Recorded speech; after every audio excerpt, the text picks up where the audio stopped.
Hello, and thank you for joining us today here at Velocity Norwood. My name is Tim Hanway. I am the Sports Performance Director. Joining me is Coach Mike Sinicropi, and today we're going to be discussing maximal velocity and acceleration mechanics. So Mike, let's get right into it. What would you like to discuss? So as we discussed before, I'll just pick up where we kind of left off. The external forces other than gravity, we're going to have headwinds, a track condition, and even rain. So it looks like weather is the only other permitting forces that we're going to have to worry about when we're doing maximum velocity and acceleration. Definitely. I think, when we're working with athletes and you look at the biomechanics and the underpinning science of this stuff, the thing that we're talking about here, for those that are joining us, is the work of John Goodwin, who is a track and field coach from the United Kingdom, very well known in kind of European circles. And he wrote a fantastic article entitled Maximum Velocity is When We No Longer Accelerate, and where he basically kind of goes on record as saying that gravity is basically the only external force that's kind of acting on us. Now, having spoken with Goodwin, he also echoes, in other periodicals that, this isn't necessarily the case because just as you mentioned, Mike, there are things like the headwind. So if you are, in a track event and you have just a massive wind blowing in your face, of course, there's the air resistance that you're going to have to overcome as well. The surface of the track that you're running on. So, just depending on the quality of that surface, if it's, more kind of high-tech rubberized surface, again, that's going to give you more spring, depending on, of course, your mechanics, but at least assuming you have good mechanics, you get more spring, which allows you to then overcome the forces of gravity during the various parts of the stride cycle, which essentially makes you faster. So, that's certainly one of the causes, the coefficient of friction of that surface. So again, if it's raining and it's a bit of a slippery surface, that's going to affect kind of just traction, which is going to have knock-on effects of speed. So, I think all things being equal, you're absolutely right. Goodwin is saying that gravity is probably the single most important physical constraint that acts upon us, but there are other things that really are kind of weather and venue dependent. Okay. When he says, so in an ideal world, this means aligning the limbs to apply force most effectively in horizontal direction only. Then he goes on to say, however, our initial constraint of having to overcome gravity, this is not possible. So is he saying gravity prevents us from applying force in a horizontal direction? Period. I think essentially, and this is where he kind of talks in this great article, the difference between maximal velocity and acceleration. So when we are accelerating, so if you can imagine kind of, your typical kind of track and field athlete, let's think of Usain Bolt, and he's in the blocks, so he's in this kind of primed position. And what we notice with athletes, particularly top-end athletes, is during that initial acceleration stage, they're at this kind of 45-degree angular lean with their body. Right. And then what's going to happen is naturally they're going to start transitioning to more of these kind of upright mechanics. And what Goodwin is saying is it's not their choice. It's not like after 10 steps they're like, oh, I'm going to stand up now. What he's saying is that as you're picking up speed, so that's the whole premise of acceleration. You're it's inertia, it's physics. You're kind of in the stationary position, and all of a sudden you're applying all these forces horizontally, just because of your body position, but also vertically, because there is gravity still trying to push you down into the ground. But what happens is, as you're building up speed, you get to a point where the contact time with each step in that stride cycle becomes less and less, to the point where the only direction you can basically apply force now is vertically. Okay. So it's almost like you're running so fast. So what he's saying in this article is that, if we were on a different planet and maybe we didn't have the same gravitational components, we could maybe still stay in that acceleration kind of phase for longer, that drive phase for longer. But just because of the physical constraints of the world we live in, that's just simply not the case. But that is a function of speed. As you're building up speed, you transition into more of those upright kind of mechanics. Do we have an idea of how long somebody can stay in that acceleration phase? I like to call it a phase, because it really is two phases: acceleration phase to a maximal velocity phase. Mm-hmm. So in between there, do we have a time, or is it just based on somebody's strength, really capacity to stay in that acceleration phase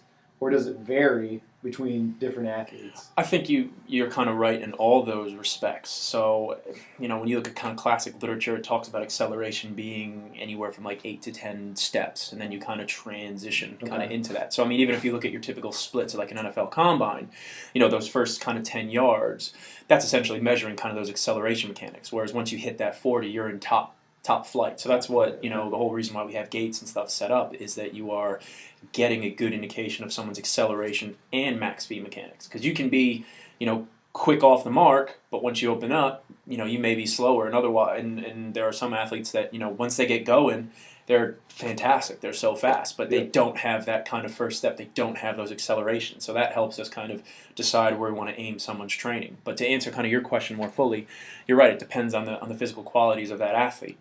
Because what Goodwin says in this article is that, as coaches, as strength and conditioning coaches, when we teach acceleration, we almost teach as in like, right, you have to be at this 45-degree angular lean, you have to maintain that.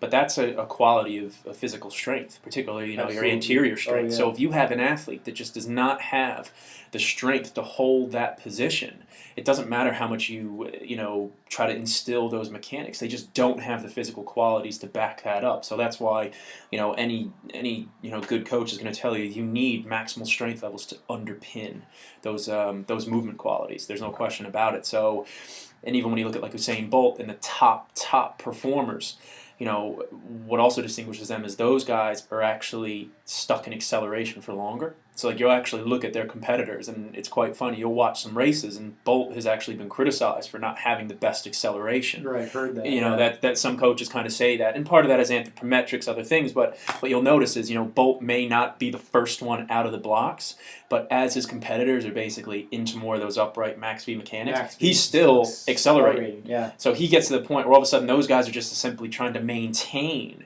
the speed at which they attained in that preceding acceleration phase, but Bolt's still going. So he just opens up and just blows his competition out of the water. And that's funny that they look at only the quick start where they say, hey, his acceleration isn't great, but like you said, as his competitors are coming up into that max V, he's still accelerating. Yeah, and I think, I mean, it's just funny that they criticize him.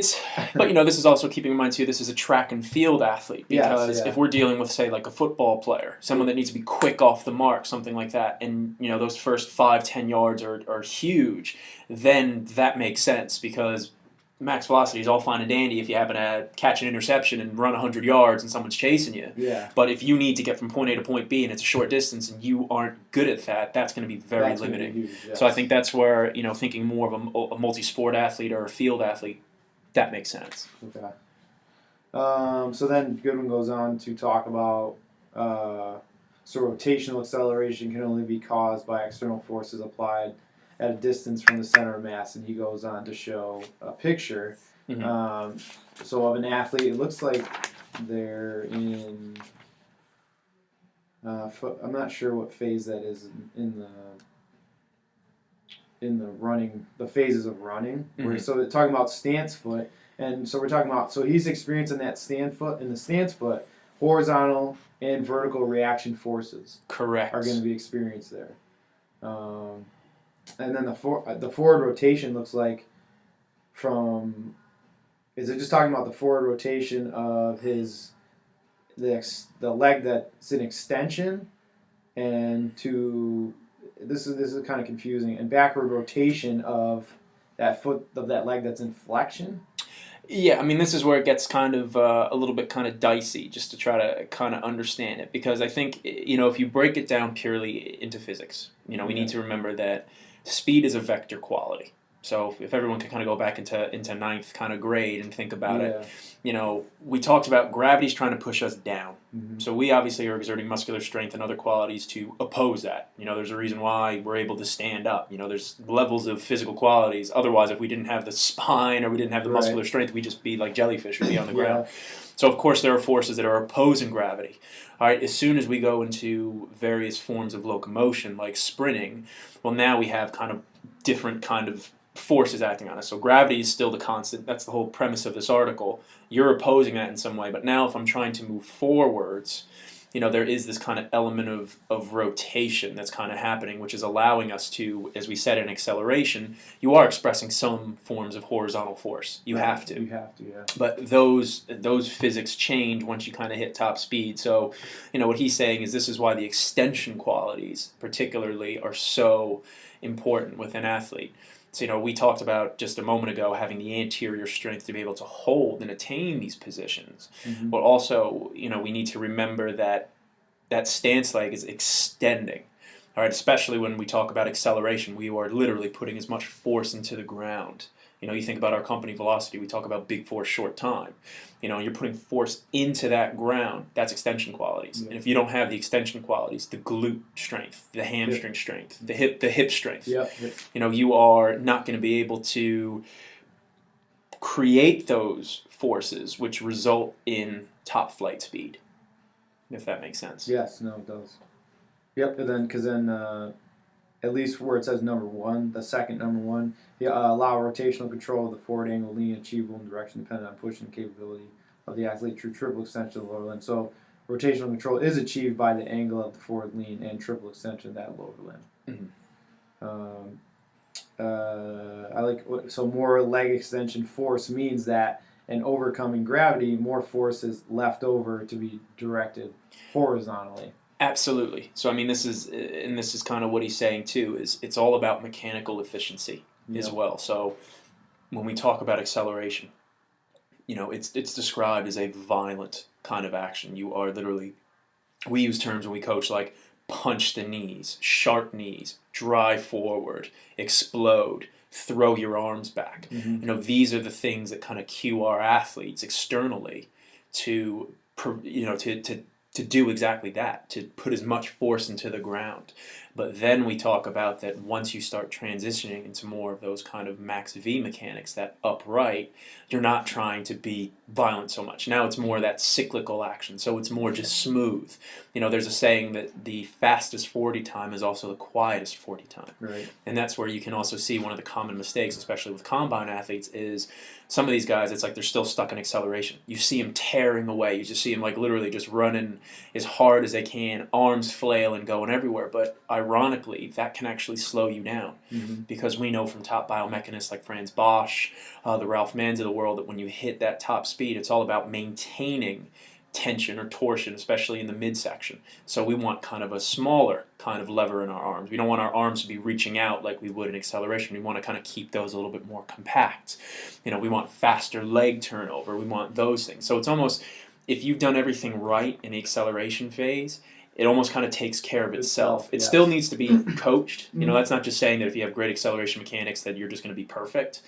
But if you have those mechanisms in place, it at least gives you an advantage. But this is the whole thing that certainly us as coaches and even our audience, whoever's still listening, by the way, needs to keep in mind is that speed is a skill, just like shooting a foul shot, just like being able to block in football. And I think as coaches we tend to take this stuff for granted. But if we can teach those movement qualities, we're going to have much better athletes. Absolutely.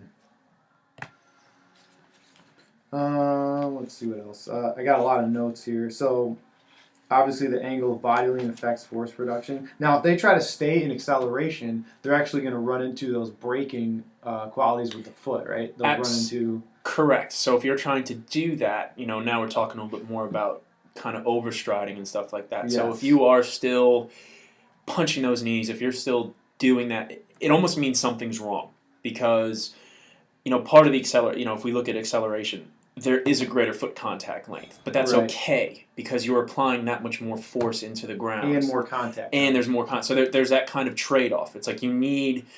It's almost the example of if anyone has ever played tetherball as a kid. That's where you're hitting the ball around the pole, and when you start that game off, you whack that thing.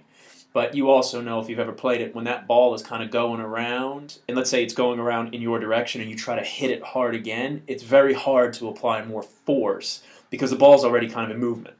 Whereas if you try to hit it the other way, then you can kind of apply more forces. But I guess what I'm trying to illustrate here is that, as we just mentioned, the physical constraints change when you're transitioning into more upright maximal velocity mechanics because the contact the contact time is so much shorter, you shouldn't be able to be stepping out and forward.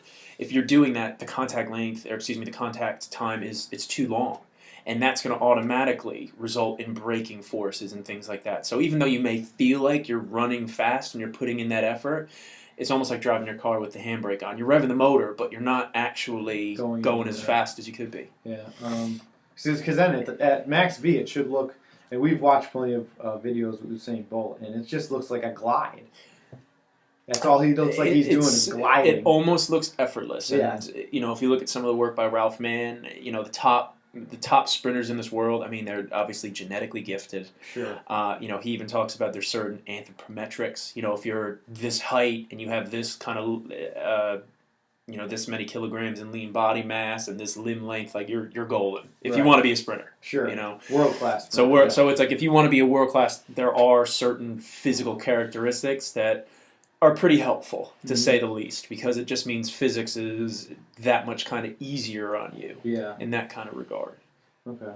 And I think, at least with the notes I have, we've talked about, so when we no longer can accelerate, ground contact time is going to decrease, and max velocity you're going to be into the max velocity phase, and your contact time is obviously going to decrease.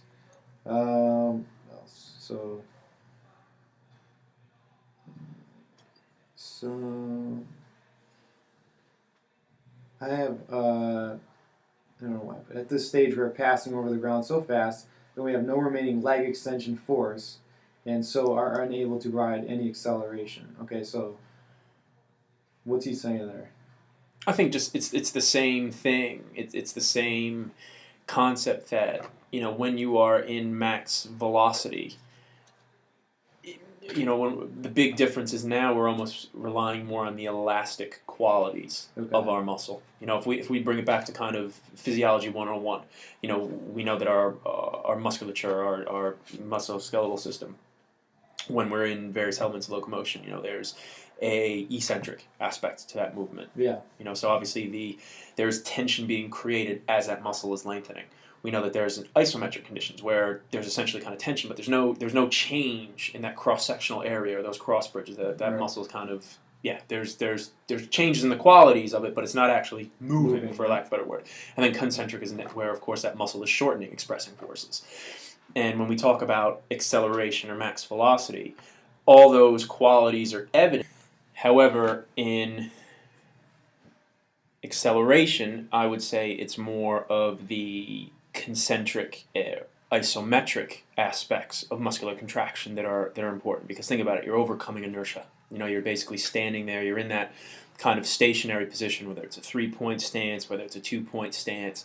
And now all of a sudden you just have to explode. You have to put force into the ground. You have to have those neuromuscular connections. You have to do all these things, on a variety of biomechanical and physiological levels. When we transition to more upright running mechanics, so let's assume, again, we're talking about a track and field athlete. They're doing a 100-meter sprint. They've already done that acceleration phase. So the gun's gone off. They're sprinting. They're moving. They're accelerating. They're putting force into the ground. They're doing that violent kind of action, those strong extension patterns. They're relying a lot on the concentric aspects of the glutes, of these extensors, because that's how you're essentially putting force into the ground. But as you transition into more of these upright mechanics, now you're relying more on those elastic qualities. So now you're basically just maintaining the speed that you've built up. But again, it's not so much a choice if done right. It's just because now you are moving so fast that as a result, there's such a rapid leg turnover that the contact time is getting shorter and shorter and shorter. And this is what Goodwin is saying. It's like now you're at this point where the only thing that you're basically kind of overcoming is gravity in this whole concept of vertical displacement. And that's why, he argues that a lot of this whole classic idea of, well, how do I improve speed? It's stride length and stride frequency. If I just cover more distance and do it faster legs, perfect. No. But he's saying that's, if anything, that's a result of what's actually happening. Right. Because you're looking at more contact length. It's where that center of mass is in relation to that stance leg. with each kind of step. Those are the things that we want to kind of improve. Those other things, because you think about it, you can't make your legs longer. No. So the only way we can improve, stride length is to step out further. But as we know, that's counterproductive. Now you're just doing that and creating all these braking forces. So that's not good. We don't want to encourage that. But what we can encourage is, the qualities of those preceding movements. So the extension qualities of our athlete. Where do we develop that? In the weight room. Yes. And that's where, when you look at things like Olympic lifts, this whole concept of dynamic correspondence, that's why the top track and field athletes, they do a lot of Olympic lifts. They do a lot of cleans. They do a lot of snatches, and again, for argument's sake, let's assume we have healthy individuals that can move well. They have healthy shoulders. Let's not kind of fall into that trap. But if you have all those things, those are fantastic exercises, because when you look at some of the literature and the research done by the Dr. Stones of the world, the William Kramers, it all points to these Olympic lifts, these O lifts, as being, unrivaled forms of training when it comes to rate of force development. If we're talking about the force velocity curve, strength, speed, strength, all those things, depending on those loading parameters. And if you can incorporate that into your program after or even during, depending on whatever periodization strategy you use, max strength, well, you're getting everything. Because now you're teaching your athlete the technical models so that they can succeed at these things, but now you're giving them the engine. You're giving them the physical platform to also succeed. But I think you need to do both. We can't just assume that, cleans and snatches and plyometrics are going to take care of everything for us. They are massive, and they really underpin this stuff. I mean, you look at any Olympic track athlete, that features in the program. Oh, yeah. But, for us, you just think, well, if I just do those things, the movement will kind of take care of itself.